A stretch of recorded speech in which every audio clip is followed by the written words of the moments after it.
ሰላም ሰላም ውድ ዩቲዩብ ተከታታዮቼ እንዴት ናችሁ? ደህና ናችሁ ወይ? እኔ ያለው እግዚአብሔር ይመስገን በሱ ቸርነት በሱ ምሕረት አለን።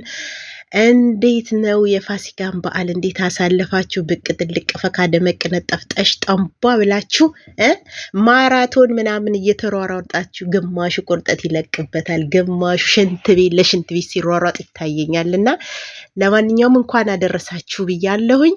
ከዚህ በመቀጠል በአዲሱ ዓመት ገንዬ ከቸች ብላለች።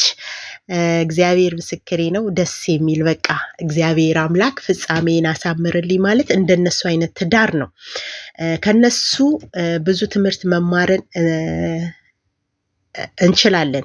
አብሶ በገኒ በኩል ጥንካሬዋ፣ ብርታቷ፣ ለልጆቿን አስተዳደጓ፣ ለልጆቿ ያላት ፍቅር፣ ልጆቿ ለእናትና ለአባታቸው ያላቸው ፍቅር፣ አክብሮታቸው በጣም የሚያስቀና ነው። ከልጅነት ጀምሮ ታንጸው ያደጉ ልጆች ናቸው ነውና በጣም ደስ ይል ነበረ።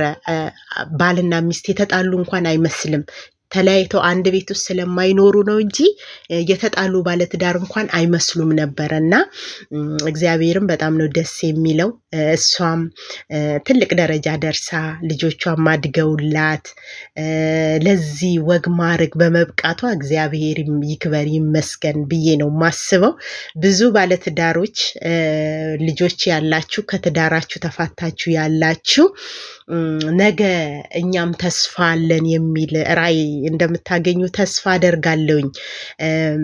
መጽናት ማለት መጽናት፣ ጥንካሬ፣ ከሌላ ወንድ ጋር ሳትነካካ ለልጆቿ ስትል አንገቷን ደፍታ ልጆቿ አጀግንታ ለትምህርት እንደዚህ በአንድ ግራ ቆማ ብርቱ ሴት ሁና በጥንካሬዋ የአባትነት ፍቅርን ሳታሳንሳቸው የእናትነት ፍቅርን ሳታሳጣቸው ልጆቻቸው በእናትና በአባት ተለያይተው እንዳልተለያየ ሁና አሳድጋ ለዚህ ያበቃች ጀግና እናት ገኒ እግዚአብሔርን እንኳን ደስ አለሽ ነው የምለው።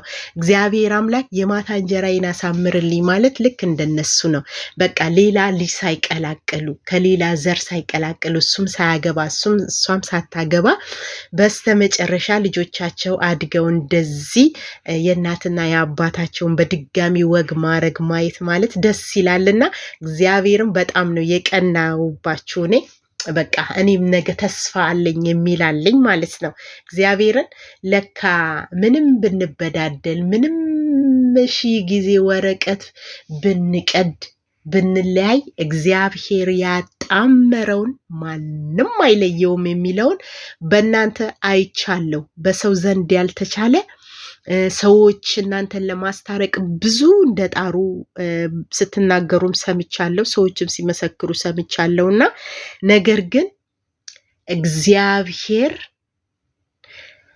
በሰዎች ዘንድ ያልተቻለውን በእግዚአብሔር ዘንድ እንዲቻል እንደሚቻል ስላስተማራችሁን እናመሰግናለን። በጣም ነው ደስ የምትሉት። እግዚአብሔር አምላክ ፍጻሜያችሁን ያሳምርላችሁ።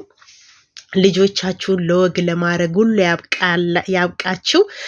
እኛም ደግሞ የእናንተን አይነት ምሳሌ ሆነን ለመውጣት እግዚአብሔር ያብቃን። በብዛት አረብ ሀገር ያለነው ባሎቻችን አስከፍተውን ወይንም በስደት ሆነን የተለያየን ብዙ ሰዎች እንኖራለንና እግዚአብሔር አምላክ እንደነሱ ትዕግስትን ያድለን፣ ማስተዋልን ይስጠን። በቃ ተስፋ ታውቃላችሁ፣ ለተለያዩት ብዙ ሰው ተስፋ ሆነዋል ብዬ ነው ማስበው። የልጆቻቸውን ደስታ አስባችሁታል? በቃ አይሆንም የተባለ አንድ ላይ ይሆናል ያልተባለ በህልምም በውንም ያልታሰበ ነገር እግዚአብሔር ያልቆረጠው ሲሆን እንደዚህ ያገናኛል። እህል ውሃ ከሆነ የፈለገ ነገር ቢሆን ሚሊዮን ልጅ ቢወልድ ሚሊዮን ሚስት ቢያገባ እግዚአብሔር የተጣመረበት ፍቅር ከሆነ እስከ መጨረሻው ድረስ ይጸናል፣ ይዘልቃል ብዬ ነው ማስበው። በእነሱ እርቅ እርግጠኛ ነኝ ብዙዎቻችሁ እንደምትደሰቱ እናምናለን። አብሶ እኛም በሰው ሀገር ሆነን ልጆቻችንን ብቻችንን የምናሳድግ እንደዚሁም ባሎቻችን እንደዚህ ክደው ወደ ሌላ ቦታ ሂደው ምናምን በቃ እንትን የምታሰላስሉ ሁሉ ከዚህ ብዙ ትምህርት ታገኛላችሁ ብዬ አስባለሁና ገንዬ እግዚአብሔር አምላክ ፍጻሜያችሁን ያሳምርላችሁ፣ ለወግ ማዕረግ ለልጆቻችሁ ያብቃችሁ።